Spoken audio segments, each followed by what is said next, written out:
김건희 여사가 한동훈 당시 국민의힘 비상대책위원장에게 보낸 문자 메시지를 둘러싼 공방이 치열해지고 있습니다. 윤석열 대 한동훈의 갈등 구조가 아주 극적으로 표면화되고 있습니다. 윤석열, 한동훈 두 사람이 다 상처를 받게 생겼습니다. 왜 이런 일이 벌어졌느냐 원인부터 따지면은 총선 이후에 사실상 칩거 상태에 있던 한동훈 전 비상대책위원장이 오는 7월 23일 국민의힘 전당대회에 당대표로 출마를 선언하면서부터 일어난 이야기입니다. 지난 4월 10일 총선에서 집권 여당은 아주 기록적인 참패를 했습니다. 그러면 그 선거 지휘를 했던 사람은 그 책임을 지고 상당 기간 자숙하는 게 그게 정치 도의로 여겨져 왔습니다만은 왜 선거에서 졌는지에 대한 대국민 보고도 하지 않고 출마를 강행하니까 윤석열 대통령이 이 전당대회에 개입하고 있다는 흔적이 여러 군데서 나옵니다. 원희룡 전 장관의 갑작스러운 출마, 그리고 원희룡 후보가 집중적으로 한동훈 후보를 비판하고 있다든지 하는 거, 그런 와중에서 한 언론인에 의해서 이 문자 메시지가 폭로가 된 겁니다. 이렇게 되니까 결국 구도가 윤석열 대 한동훈 구도로 가고 말았습니다. 한동훈의 반칙에 대해서 윤석열의 변칙이 작동하고 있는 것 아니냐 하는 생각이 들었는데, 이렇게 함으로써 2016년 박근혜 당시 대통령이 탄핵으로 몰려가던 그런 정치 상황과 너무나 비슷한 모습을 보여주고 있습니다. 특히 자중질환입니다. 당시 새누리당의 자중질환, 지금 국민의힘이 전당대회를 통해서 보여주고 있는 갈등 구조가 너무나 비슷합니다. 2016년에는 기본적으로 김무성 세력 대 박근혜 대통령 사이의 갈등이었습니다. 지금은 한동훈 대 윤석열 갈등 양상을 보이고 있습니다. 거기에 핵심적으로 등장하는 게 2016년에는 최순실, 그리고 지금은 김건희, 이렇게 됩니다. 아마 민주당 세력은 김건희 여사의 국정에 대한 개입을 제2의 최순실 현상으로 몰고 가려고 할 것입니다. 그런데 현재 확정적으로 드러난 사안은 없는데, 이번 이 문자 메시지 공방이 바로 그런 빌미를 제공할 가능성이 있다는 이야기죠. 만약 김건희 여사가 정책과 인사에 변칙적으로 또는 불법적으로 개입했다는 사실이 드러나면은 윤석열 대통령 탄핵 운동에 기름을 붓는 꼴이 될 것입니다. 한 여권 인사는 저에게 이런 이야기를 했습니다. 몇 주 전입니다. 김건희, 윤석열 관계는 민비와 고정 관계로 보면 됩니다 라고 이야기했습니다.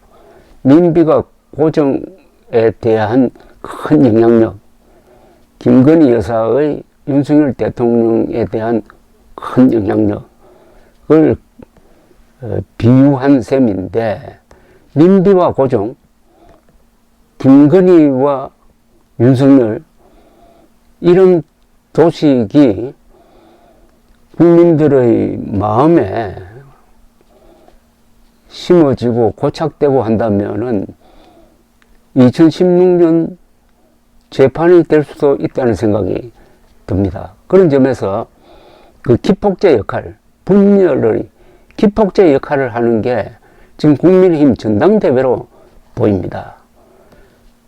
한동훈 전 위원장의 거의 반칙적인 출마와 여기에 대한 윤석열 대통령의 감정적 대응이 앞으로 어떤 사단을 일으킬지 그게 아주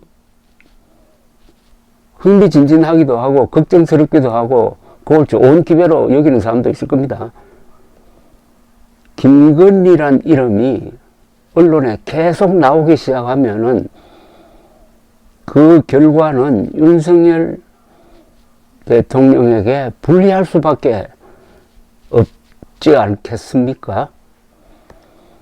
국민의 힘이 분열하면은, 즉 한동훈파와 윤석열파로 분열하면은 김무성파와 박근혜파로 분열되었던 2016년 새누리당 분열의 재판이 되는 것이고, 그 결과는 탄핵이 될지 윤석열 대통령의 급격한 레임덕이 될지, 어찌되었든 대통령 중심제 하에서는 정치 위기로 가게 되는 것이고, 한국에서는 분단 상황에서 정치 위기는 근본적으로 안보 위기로 가게 되어 있습니다. 즉 남북한의 김일성 세력이 윤석열 정권을 공격하는데 앞장설 것이고, 이렇게 되면은 안보 위기와 체제 위기가 같이 진행되는 거죠. 정치 위기, 안보 위기, 체제 위기가 같이 진행되는 게 한국 정치의 기본 패턴입니다. 윤석열 대통령의 지금 지지율은 25%에서 고착되어 있습니다. 그리고 부정평가는 60 내지 65%에서 왔다 갔다 하고 있습니다. 아주 위험한 수치입니다. 그리고 보수라는 사람 중에서 윤석열 반대가 반을 넘고 있습니다. 그러니까 보수가 지금 크게 보면 보수가 이준석 개혁신당파, 한동훈파, 윤석열파로 나눠진 꼴입니다. 자, 여기서 윤석열 대통령을 지켜야 되느냐 아니면은 몰아내야 되느냐 하는 그 고민을 하는 사람들이 많을 거라고 생각합니다. 놀랍게도 윤석열 대통령 탄핵에 지금 찬성하는 여론이 더 많아지고 있습니다. 윤석열 대통령이 탄핵될 만한 중대한 법률 위반, 헌법 위반이 있었느냐 하는 것은 좀 따져봐야 될 문제입니다. 그런데 여기에 결정적 역할을 할 사안이 지금 있습니다. 그게 바로 의료 대란입니다. 의료 대란이 윤석열 발인데, 이 과정에서 윤석열 대통령이 중대한 법률 위반이 있느냐, 즉 2,000명을 결정하는 과정에서 법을 지켰느냐, 그것을 밀어붙이는 과정에서 헌법과 법률을 위반했느냐 안 했느냐 하는 것을 따져본다면은 오히려 여기서 정말 심각한 문제점이 드러날 가능성이 있는데, 이 문제는 지금 의사들이 그렇게 하지 않고 있을 뿐입니다.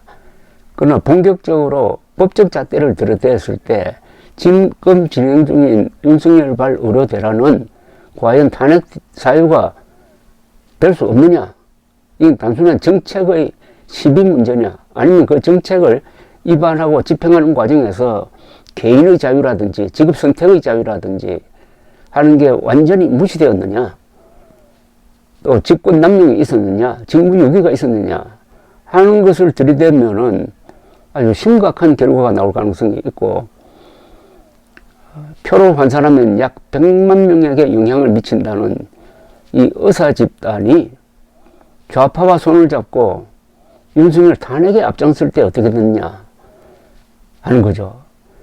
윤석열 대통령을 지키고 싶어도 마음이 내키지 않는 사람들이 많은데, 그 마음이 내키지 않는 가장 큰 이유는 의료대란입니다. 윤석열 대통령이 무슨 계산으로 보수 중에 보수인 의사들을 악마화해가지고 총선에서 한 건 하려다가 실패해가지고 결국 총선까지 날렸는데 그 뒤에도 미련하게 계속 의과대학 정원 2,000명을 밀어붙이다가 전공의는 돌아오지 않고 의과대학생 18,000명도 공부를 하지 않고 해가지고 지금 병원과 의과대학을 쑥대밭으로 만들어 놓고도 해결의 의지도 없고 능력도 없다.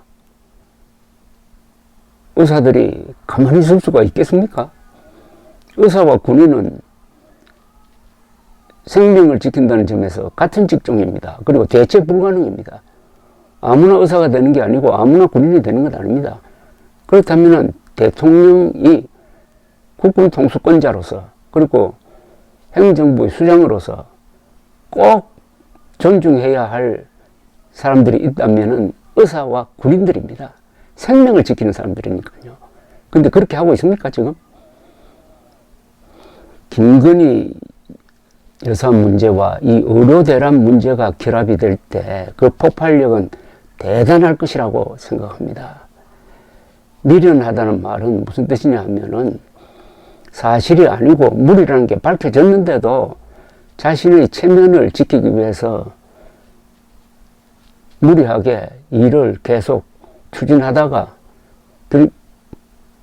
윤석열식 표현대로라면 뚜벅뚜벅 걸어가서 절벽에서 떨어지는 겁니다.